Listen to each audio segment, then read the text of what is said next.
Hello అండి, అందరికీ నమస్కారం. నేను మీ కిరణ్. ఈరోజు మన వీడియోలో మహాశివరాత్రి గురించి చెప్పుకుందాము. 2025 సంవత్సరం మహాశివరాత్రి ఫిబ్రవరి 26వ తారీఖున వచ్చింది. ఇక మహాశివరాత్రికి సంబంధించిన ఇతిహాస కథలు, వాటితో పాటుగా మహాశివరాత్రి రోజు శివుడిని ఎలా పూజించాలి, ఏ మంత్రాలు జపించాలి, అలాగే వేటితో అభిషేకం చేయాలి, మహాశివరాత్రి నాడు ఉపవాసం ఉండడం ఎట్లా, ఆ రోజు ఉపవాసం ఉండడం వలన కలిగే ప్రయోజనాలు, వాటితో పాటుగా మరి శివుడికి రుద్రాభిషేకం అని చేస్తాము కదా, అసలు ఆ రుద్రాభిషేకం గురించి ఎన్నో ముఖ్యమైన విషయాలు మనం ఈ వీడియోలో తెలుసుకుందాము. ఫస్ట్ టైం మన ఛానల్ చూస్తున్న వాళ్ళు ఎవరైనా ఉంటే కనుక సబ్స్క్రైబ్ చేసుకోండి. అలాగే పక్కనున్న బెల్ ఐకాన్ కూడా క్లిక్ చేయండి. వాటితో పాటుగా లైక్ చేయటం అయితే అస్సలు మర్చిపోవద్దండి. లైక్స్ ఎన్ని ఎక్కువ లైక్స్ వస్తే అంత ఎక్కువ మందికి ఈ వీడియో షేర్ అవుతుంది. అలాగే అందరికీ కూడా ఆ మహాదేవుని యొక్క అనుగ్రహం కలుగుతుంది. ఇక మహాశివరాత్రి 2025 సంవత్సరం మహాశివరాత్రి ఫిబ్రవరి 26వ తారీఖున వచ్చింది. ఈ మహాశివరాత్రికి సంబంధించిన అనేక ఇతిహాసాలు ఉన్నాయి. అవి ఏమిటి అనేది ఇప్పుడు చూద్దాం. ఇది శివుడు మరియు పార్వతీల దివ్య కలయికను సూచిస్తుందని ఒక ప్రసిద్ధ నమ్మకం అన్నమాట.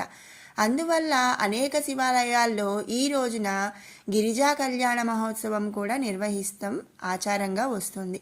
మరొక పురాణం ప్రకారం ఇది తాండవం అని పిలువబడే శివుని విశ్వ నృత్యంతో ముడిపడి ఉంటుంది. ఈ నృత్యం విశ్వం యొక్క సృష్టి, సంరక్షణ మరియు లయానికి ప్రతీక అని చెప్పి మరొక పురాణం ప్రకారం చెప్తున్నారు. ప్రపంచాన్ని రక్షించడానికి శివుడు హలాహలా అనే విషాన్ని తాగాడు. ఆ విషం మరింత వ్యాపించకుండా పార్వతి అతని గొంతును పట్టుకుంది. దీని వలన అది నీలం రంగులోకి మారిపోతుంది. అందువలన అతను నీలకంఠుడు లేదా నీలికంఠం కలిగిన వాడు అని చెప్పి పిలువబడ్డాడు. భక్తులు సాధారణంగా ఉపవాసాలు పాటిస్తారు మరియు రాత్రంతా కూడా మేల్కొని జాగరణం చేస్తారు మరియు లోతైన ధ్యానంలో పాల్గొంటారు. వాటితో పాటుగా రుద్రాభిషేకం కూడా చేస్తారు లేదా శివుడికి అంకితం చేయబడిన మంత్రాలు, శ్లోకాలను పఠిస్తూ ఉంటారు. వారు దేవతకు నైవేద్యం కూడా సిద్ధం చేస్తారు. సాధారణంగా మరి ఈ పవిత్రమైన సందర్భంగా స్వామిని చూడడానికి భక్తులు స్వాగతించడానికి శివాలయాలు కూడా 24 గంటలు తెరిచి ఉంటాయి. ఇక మహాశివరాత్రి రోజు ఉపవాసం. ఈ ఉపవాసం ఉండటం వలన కలిగే ప్రయోజనం ఏమిటి అనేది ఇప్పుడు తెలుసుకుందాము. భక్తులు సాధారణంగా చాలా సందర్భాల్లో మరి పూజలు చేసిన తర్వాత తింటారు. కానీ మహాశివరాత్రి నాడు ఉపవాసాన్ని ముఖ్యంగా చెప్తూ ఉంటారు. దీని వలన ఏమిటి అంటే ఉపవాసం మనసు మరియు శరీరాన్ని శుభ్రపరచడంలో సహాయపడుతుంది. అలాగే అనేక రకాల ఆశీర్వాదాలు కూడా కలుగుతాయి. ఈ రోజున పూర్తిగా జపం లేదా ధ్యానం చేయటం వల్ల ఎన్నో రెట్ల పుణ్యం కూడా కలుగుతుంది. అలాగే ప్రయోజనాలు అనేవి లభిస్తాయి. అంతేకాకుండా ఈ ఉపవాసం మరియు జాగరణను అత్యంత భక్తితో మరియు చిత్తశుద్ధితో ఆచరిస్తే దయగల శివుడు భక్తుడిని ఆశీర్వదించి మరి అందరి కోరికలు అలాగే వారి ప్రార్థనలు కూడా తీరుస్తారు అని చెప్పి చెప్తారు. వాటితో పాటుగా మరి ఆధ్యాత్మిక శుద్ధి కూడా కలుగుతుందన్నమాట. దైవిక శక్తిపై విశ్వాసాన్ని మళ్ళీ పునరుద్ధరించుకోవడానికి కూడా ఈ ఉపవాసం అనేది సహాయపడుతుంది. దానితో పాటుగా మరి మహాశివరాత్రి అనగానే మనకు గుర్తొచ్చేది జాగరణం. జాగరణం అంటే రాత్రంతా మేల్కొని శివుడిని ధ్యానించటం. ఈ దివ్య రాత్రి విశ్వం యొక్క సానుకూల మరియు శక్తివంతమైన శక్తితో అత్యంత సంతృప్తమైందని భావిస్తారు. ఈ మహాశివరాత్రి రోజు రాత్రి సమయంలో లింగోద్భవం జరుగుతుందని కూడా చెప్తారు. చాలా వరకు శివాలయాల్లో రాత్రి సమయంలో మరి మహాశివరాత్రి రోజు లింగోద్భవ పూజలు, అభిషేకాలు ఇవన్నీ కూడా జరిపిస్తారనమాట. కాబట్టి అలాంటి లింగోద్భవ సమయంలో మరి జాగరణం చేయటం అనేది ఎంతో ప్రయోజనకరంగా ఉంటుంది అని చెప్పి, అలాగే ఎంతో మరి మంచి జరుగుతుంది అని చెప్పి చాలామంది భక్తులు జాగరణ చేయటం అనేది చేస్తారు. దానితో పాటుగా ఈ సమయంలో మరి దృష్టి కేంద్రీకరించిన ధ్యానం లేదా ప్రార్థనలో పాల్గొనడం వల్ల దైవిక బలం, శాంతి మరియు స్పష్టతతో పాటు విశ్వం యొక్క శక్తిని కూడా ఉపయోగించుకోవచ్చు అని చెప్తూ ఉంటారు. మరి ఈ జాగరణ టైంలో ఎలా ఉండాలి, ఎక్కడ ఉండాలి అంటే తమ పూజా గదిలో కూర్చొని కానీ లేదా ఇంట్లో మరి చక్కని నిశ్శబ్దమైన ప్రదేశంలో కూడా మరి రాత్రిపూట ధ్యానం చేసుకుంటూ మరి ఆ దైవ చింతనతో మరి జాగరణ అనేది చేసుకోవాలి. అంతేకాకుండా మహాశివరాత్రి రోజు ముఖ్యంగా రుద్రాభిషేకం కూడా జరిపిస్తారనమాట. మనం ఇంట్లో శివలింగం పెట్టుకొని రుద్రాభిషేకం అనేది చేసుకోవచ్చు. లేదా అంటే ఇంట్లో కుదరని వాళ్ళు మరి చేసుకోవటం కుదరదు లేదా చేత కాదు అనుకునే వాళ్ళు మరి ఏదో ఒక శివాలయంలో స్వామివారికి రుద్రాభిషేకం చేయించుకోవటం కూడా ఎంతో మంచి విషయం అన్నమాట. శివుడిని తరచుగా అభిషేక ప్రియుడు లేదా అభిషేకాన్ని ఇష్టపడేవాడు అని చెప్తూ ఉంటారు. అభిషేకం అంటే ఏమిటి అంటే నీరు, అలాగే జలము, పాలు, పంచామృతం, పసుపు, చందనం, విభూది, కుంకుమ, తేనె, చెరుకు రసం, అలాగే మరి సుగంధ ద్రవ్యాల నూనెలు, కొబ్బరి నీళ్ళు, పెరుగు ఇలాంటి అనేక రకాల వాటితో మరి వాటిని ఉపయోగించి స్వామివారికి అభిషేకం అనేది చేస్తారు. అభ్యంగనలను సూచిస్తుందన్నమాట. మరి వీటి గురించి అంటే ఏది కుంకుమతో చేస్తే ఏమిటి, తేనెతో చేస్తే ఏ ప్రయోజనం కలుగుతుంది అనేది నేను మరొక వీడియోలో అయితే షేర్ చేశాను. ఆ లింక్ కూడా నేను కింద డిస్క్రిప్షన్లో ఇస్తానండి. ఎవరికైనా కావాలి అనుకున్న వాళ్ళు చూసుకోవచ్చు. ప్రతి దేవతల ప్రకారం కూడా మరి అభిషేకానికి పాటించవలసినవి మరియు చేయకూడనివి అనేవి కొన్ని రకాలనేవి ఉంటాయన్నమాట. ఉదాహరణకి తులసి ఆకులు శివుడికి సమర్పించకూడదు. తులసి ఆకులు కేవలం విష్ణుమూర్తికి, హనుమంతుడికి మరియు లక్ష్మీదేవికి చాలా పవిత్రమైనవి అన్నమాట. శివుడిని ప్రసన్నం చేసుకోవటానికి మరి అభిషేక పదార్థాలలో ముఖ్యంగా బిల్వ పత్రాలని మరి వాడుకుంటూ ఉంటారు.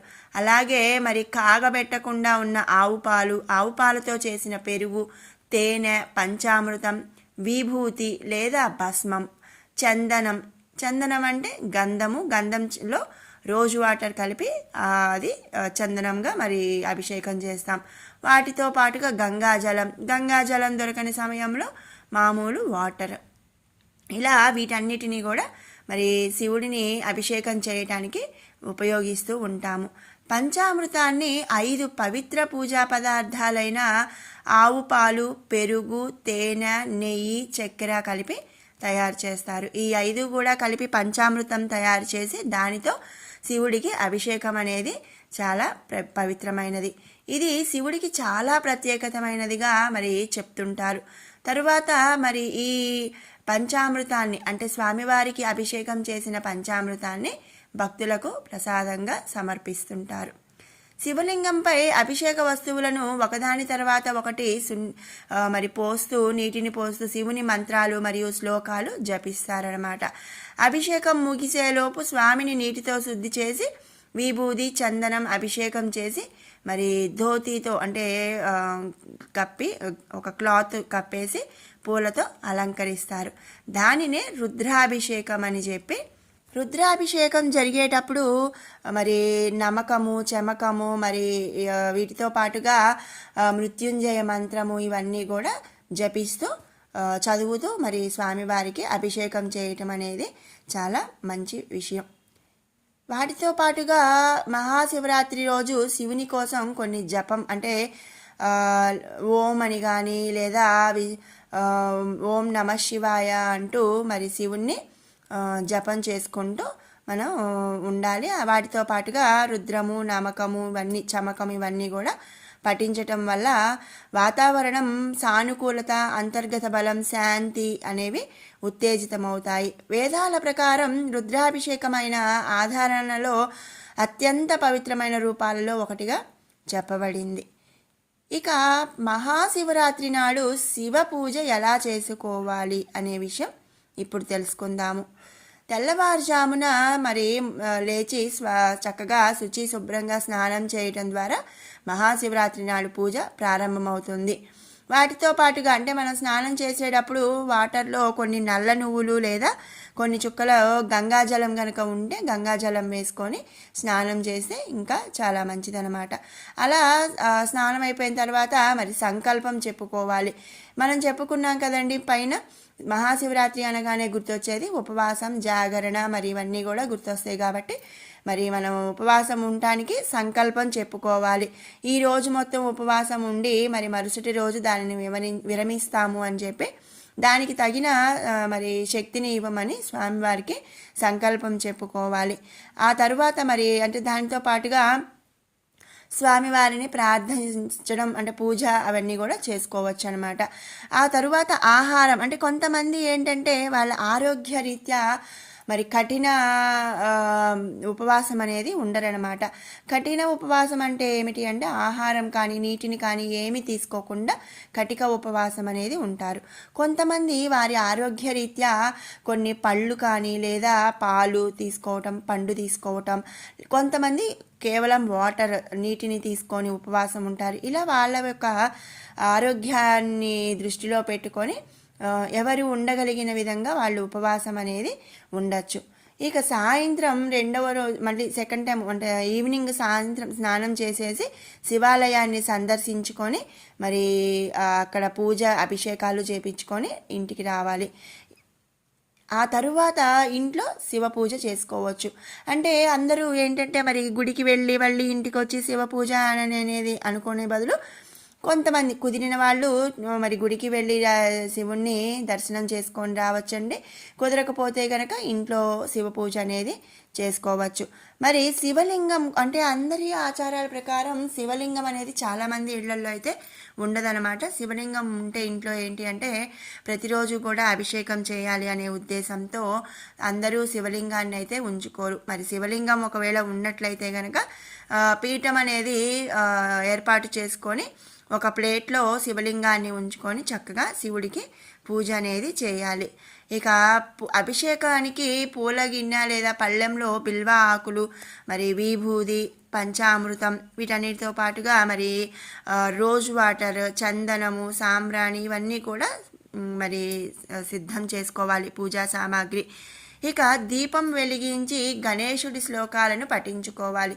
మనం ఏ పూజ చేసినా ఏ వ్రతం చేసినా కూడా మనం ముందుగా గణేశుడిని ప్రార్థించుకోవాలి. కాబట్టి మరి శివ పూజలో కూడా గణేశుడిని ముందు గణేశుని శ్లోకాలు అలాగే అష్టోత్తర శతనామాలు చదువుకొని చక్కగా గణేశునికి పూజ చేసుకొని ఒక బెల్లం అనేది నైవేద్యం పెట్టాలి. ఆ తర్వాత శివుడికి మరి శివుణ్ణి లింగాన్ని పీఠంపై ఉంచుకొని స్వామివారికి అభిషేకం అనేది చేయాలన్నమాట. శివలింగానికి అభిషేకము పాలు, మరి గంధము, పెరుగు, తేనె, నెయ్యి, చక్కెర ఇలా అన్నిటితో కూడా చేసుకోవచ్చు. ఇంకా కావాలి అనుకుంటే చెరుకు రసం కానీ మరి డ్రై ఫ్రూట్స్ ఇలా వేటితో అయినా కూడా స్వామివారికి ఎవరికి వీలున్నంత వరకు ఎవరు చేయగలిగినంత వరకు వాళ్ళు ఈ అభిషేకానికి అనేది పూజా సామాగ్రి వాడుకోవచ్చు. ఇక అన్నిటికన్నా ముఖ్యంగా ఒక్క బిల్వపత్రమైనా సరే శివునికి మహాశివరాత్రి రోజు సమర్పించడం ఎంతో ప్రాధాన్యం అన్నమాట. దొరికిన వాళ్ళు చక్కగా 108 బిల్వపత్రాలు తీసుకొచ్చుకొని స్వామివారికి అష్టోత్తరం చేసుకోవచ్చండి.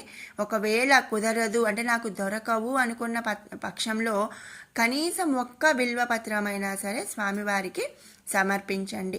వాటితో పాటుగా చందనము అలాగే కుంకుమ, నూనె దీపాలు వెలిగించి అగరబత్తిని స్వామివారికి చూపించి ధూపదీప నైవేద్యాలతో పూజ అనేది పూర్తి చేసుకోవాలి.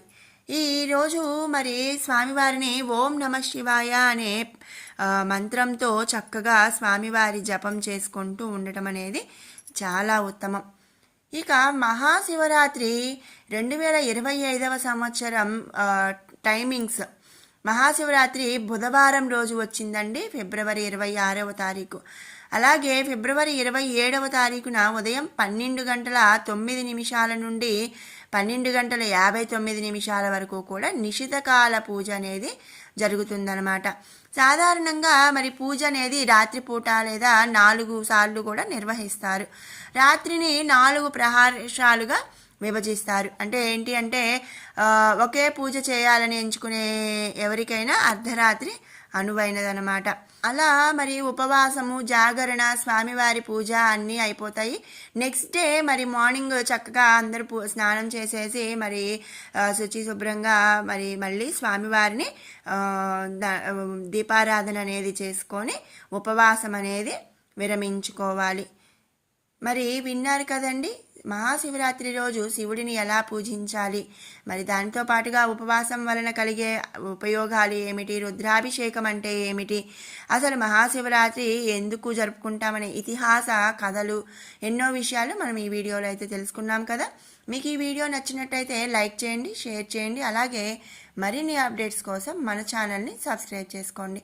మరొక మంచి వీడియోతో మళ్ళీ కలుసుకుందాం. Thanks for watching.